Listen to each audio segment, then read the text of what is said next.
2-second delay. Hide the swearing. Bleep it out. Hello, Stevie. Come and say hello. Hiya, Stephen.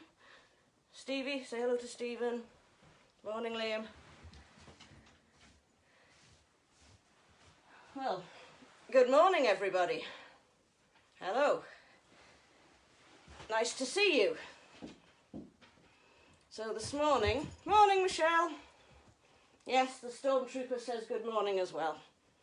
Hiya, Kathy. Stevie, you're going to have to move in a minute. Pardon you. That's my life, yes. Hiya, Jane. It's your life having burping dogs when you're trying to go live. Right, skedaddle. Well, good morning. Now today, it's Good Friday, which is a very strange name for it considering what happened. Although, as we'll find out in our story, there's two sides to it. So, I'm going to tell you all a story, and then at the end of it, I'm going to ask you 4 special questions, and then while I finish up, I was hoping that some of you would type comments in, which could be your answers. It's up to you. We'll see if there's anything there. It's entirely what you feel comfortable with. So we're going to have story, questions, and then we're going to look at a few things we could do to move forward. And then we're going to see if anyone's answered any questions and what else anybody said, any reflections, and we're going to read them out, if you're comfortable with that. And then, at the end, we'll have a prayer. So, happy Good Friday, everybody. Now, I need to check that we can do this. It's quite magic. Is that working? Still there? Yep. My camera, oh, we seem to have a flash on. Let's turn that off. Right. My cameraman here will take over. Elizabeth, can you give me a nod if we're still alive, please? Thank you. Thank you. Marvellous production team in the background. Right. So, in the beginning, there was the Word. And the Word became a wordless baby. The Word became a wordless baby. But even then, when the baby looked into the face of his mother Mary, he could see the cross. And when he looked into the face of his father Joseph, he could see the cross. Just like I've got a cross, and you've got a cross, and Steve's got a cross.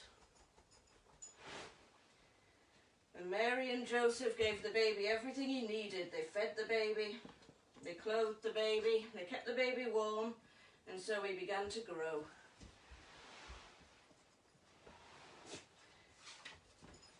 And when he became about 13, they went to Jerusalem from Nazareth, where they lived. They went to a big festival there, and they really enjoyed this festival.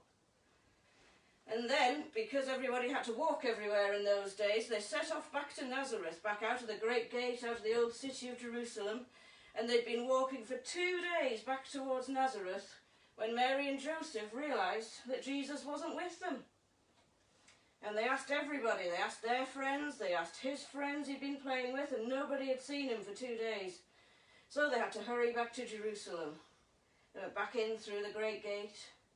And when they got there, they looked at all the places they'd been. They looked in the market where they'd bought their food. They looked through the narrow passages. They looked at the place where they'd stayed. And eventually they looked in the temple, and there he was. Now Jesus was 13 and was sitting there in the temple with the teachers of the law. And they were listening to him because he knew so much. And he was listening to them because he wanted to know even more. And so Mary and Joseph said to him the question all parents would ask and no child's ever got a good answer for. Son, why did you do this to us? And then Jesus said something really strange. He said, well, didn't you know I'd be in my Father's house? And Mary and Joseph didn't understand. They thought, well, Joseph's his father. He lives in Nazareth. So they didn't understand, but they didn't forget either. Then when Jesus was about 30, he went to a place where the River Jordan was, and his cousin John was baptizing people. This is John here. We can just see the back of his head. Now John was Jesus' cousin. We call him John the Baptist, and he was a very wild man. He wore camel hair, and he ate locusts and wild honey. A very strange man. and he was baptizing in the river. So Jesus went to him in the middle of the river and said, "Baptize me." And John said, "Well, I can't baptize you. You're the Messiah." And Jesus says, "But it's written, you must be the one to prepare the way, so you must baptize me." So John did baptize Jesus, and Jesus went into the darkness and confusion of the water, and then came back up again into the light. Now some people said they heard a voice when Jesus came back up again, saying, "This is my son, listen to him." And others said they saw a dove landing on Jesus. Then Jesus got up and went out the other side of the river. On the other side of the river there was the wilderness, a very wild and dangerous place. And Jesus stayed there for 40 days and 40 nights, and he had no food, nothing to drink, and he was very hungry. And then it was as if he heard a voice that said, "You're hungry. If you're really the Son of God, take one of these pebbles and God will turn it into a loaf of bread for you." And Jesus said, "To be fully human, you need more than bread." And then it was as if the voice said, "If you're really the Son of God, go right up there onto that cliff and throw yourself off, and God's angels will catch you before you strike the bottom." And Jesus said, "It is written, do not put the Lord your God to the test." And then it was as if Jesus could see all the places throughout the world and all the peoples of the world. And the voice said to him, "If you bow down and worship me, I'll make you king of all of this." And Jesus said, "Well, I am going to be a king, but not that kind of king." And then the voice went away, and Jesus went back across the Jordan.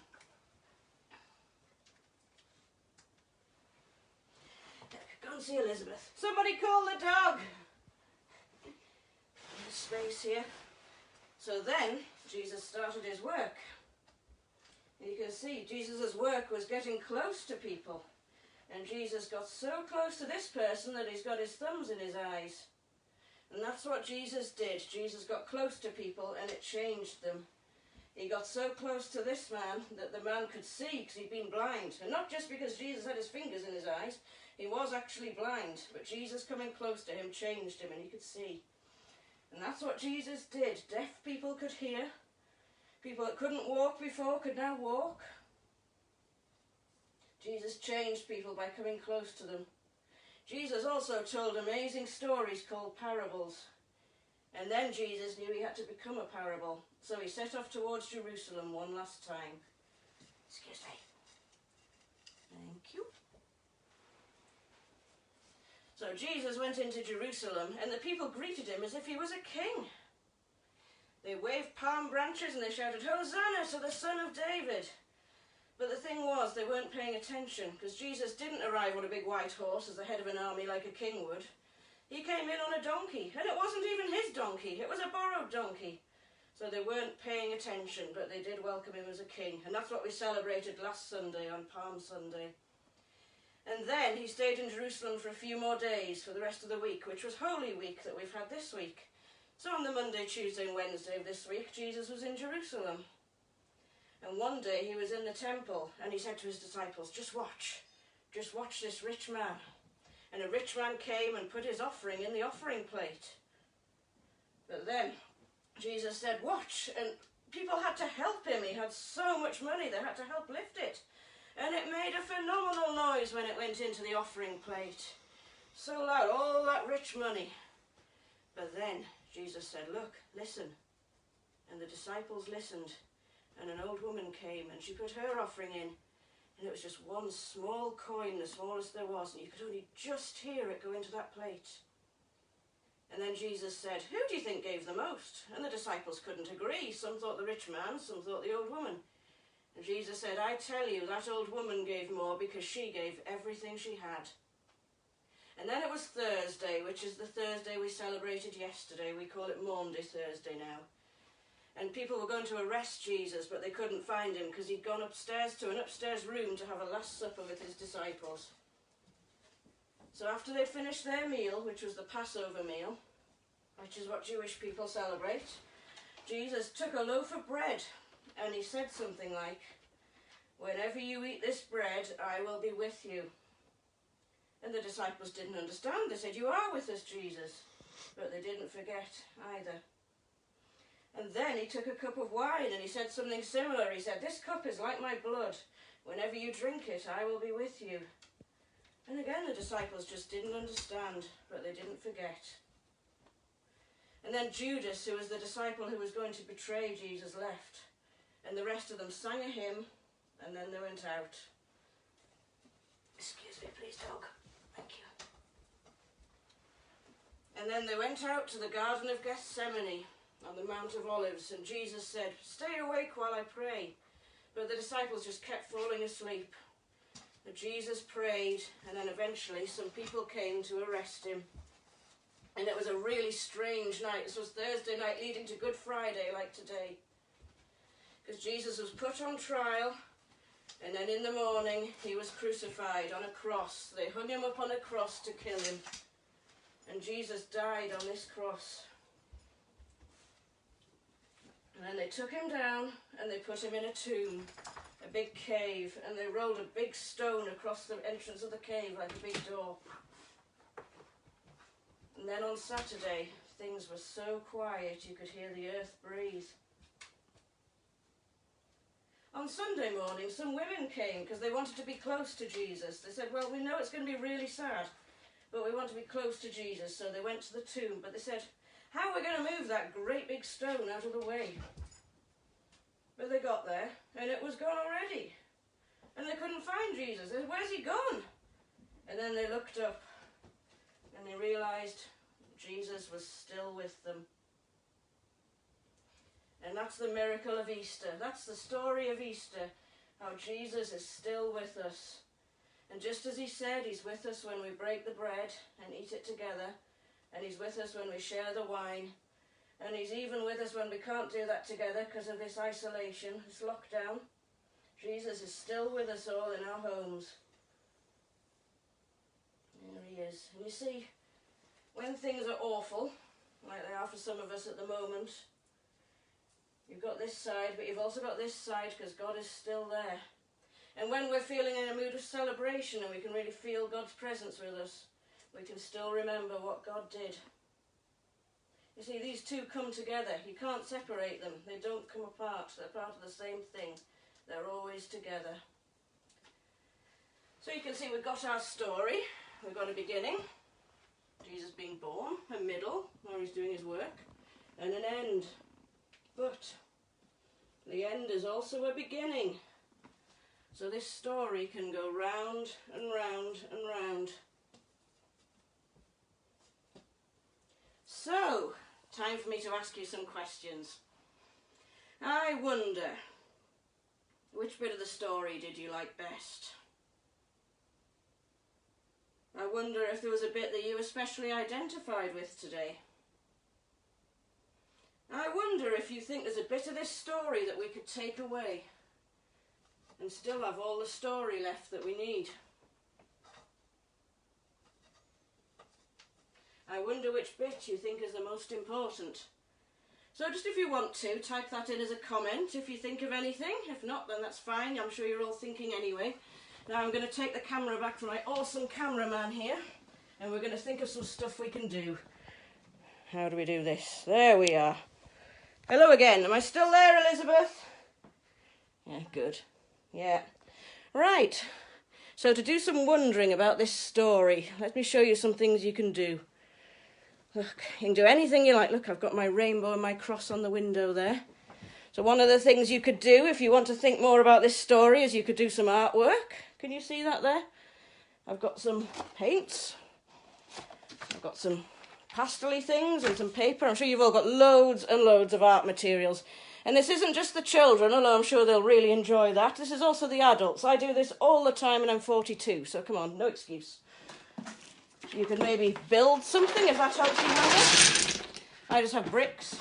I like my bricks. I've been building things while I've been learning this story all week to help me wonder. Again, oh, I've got a little person in there. That could be Jesus, look. Do anything you like. Some of you will have Lego, so you can do super duper colourful building. I've got my plain bricks. You could use bits of pieces that you've got to make other stories. Look, I've got some bits of my other stories here. Look, there's Noah's Ark. Can you see that? Here's Sarah's red tent. If I can do it with one hand. It's always a bit faffy, this tent. Just use what you have, make other stories if you like, or this is especially for you, Super Justice, if you're watching. You can make music. Hey! Super Justice got herself a new ukulele today, or you could blow a recorder. Kathy, I expect this from you. Do whatever you like. Or you could maybe read a book. That might help with wondering. Look, I've got books for younger people, books for older people. Anything you like to help you wonder. And then if you really want to, and that'd be lovely to see, but it's up to you, you can put pictures of what you're wondering, and you can put it on the Facebook page later, and then we'll see it. Yeah, anything you like. Right, let's see, what have I got? Hello, Bronwyn, Bonnie. Hiya, Anne. Hello, Elizabeth upstairs. Hiya, Graham. Hiya, Lynn. Hiya, Jill. Yeah. All right, Michelle, thank you. Livia likes the beginning of the story, as without the birth of Jesus, we wouldn't have the rest of the story. Yeah, thank you, Livia. Thank you, Michelle. I'm going to go and think about that. I'm going to go and do some wondering now. I'm going to tidy this lot up and play with some of it as I go. So we're just going to finish off by thanking God and asking him to bless everybody. And then, Kathy, you're going to go and do some whistling, I see. Awesome. So, God, I thank you so much that these people have shared this story today, and I thank you for people that will watch it later. I thank you for everyone everywhere today who's thinking of you, all the different churches that are helping us in this lockdown, because we see them going live. But people that aren't so into things like that don't like the internet, I pray for them at home. I thank you that they're remembering you too today, Lord. And I just thank you so much for what you've done, what you did for us. I thank you for Easter. I thank you for Good Friday, and I thank you for Easter Sunday. I just pray that we're all going to really feel your blessing at this time, Lord, to get us through this time, that you're going to be so close to us and we're going to know it. In your name, Lord. Amen. Right, well, thank you, everybody. That's been brilliant for me. So take care of yourselves, and I'll hopefully see you all soon. Bye.